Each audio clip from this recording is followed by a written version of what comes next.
توی این ویدیو قرار راه‌های پس‌انداز کردن رو با هم مرور بکنیم. شاید بعضی از این راه‌ها اونقدر عجیب باشه که باور نکنید این راه‌ها کارسازن. شماره 1: فهرست بندی و بودجه بندی کنید.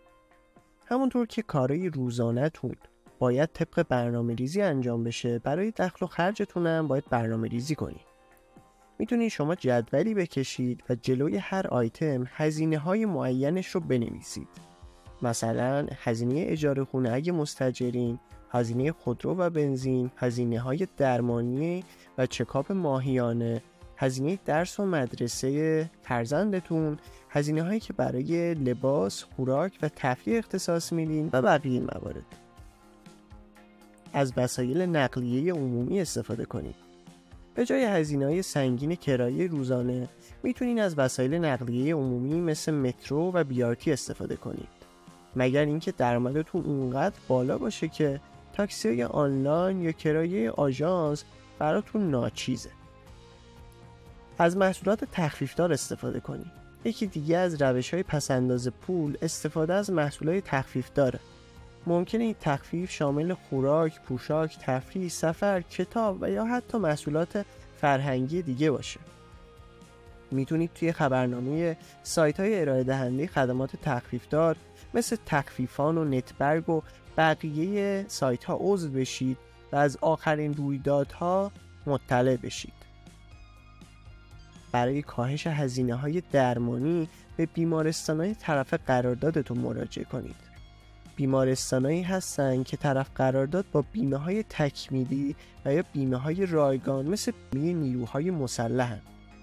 قبل مراجعه به بیمارستان حتما نوع بیمه طرف قرارداد رو چک بکنید.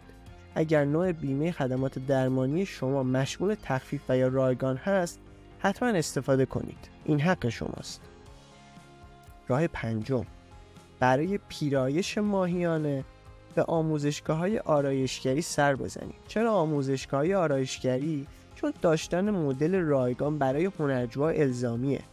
هنرجوها برای تمرین آرایشگری از افراد میخوان تا مدلشون بشن و بدون دریافت پول موی اونا رو اصلاح میکنن. شماره 6: از تورهای تخفیفدار یا لحظه آخری استفاده کنید. اگر زیاد اهل گردش و تفریح هستین و نگران هزینه‌های سفرید، میتونید از تورهای تخفیفدار و لحظه آخری بهره‌مند بشید.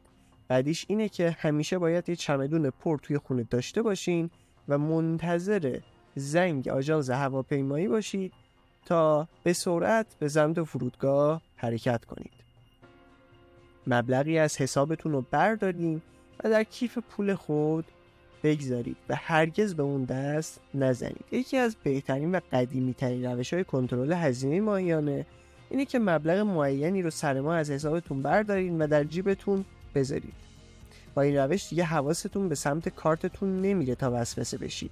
هزینه‌های روزانه مثل کرایه، خورد و خوراک جزئی و یا هزینه‌های شارژ اینترنت و گوشی رو توی کیفتون بذارید. 8: اجناس ارزون قیمت در بلند مدت نخرید. حتما این جمله معروف رو شنیدین که انقدر پولدار نیستیم که جنس ارزون بخریم. یعنی این که اگر شما یک بار جنس گرون قیمت خریداری کنید، به دلیل کیفیت مطلوب و با دوام‌تر بودنش این جنس دیرتر کهنه یا خراب میشه و شما مجبور نیستین سالی چند بار اون جنس رو بخرید. 9: به جای خرید محصولات فرهنگی اونا رو اجاره کنید یا به امانت بگیرید.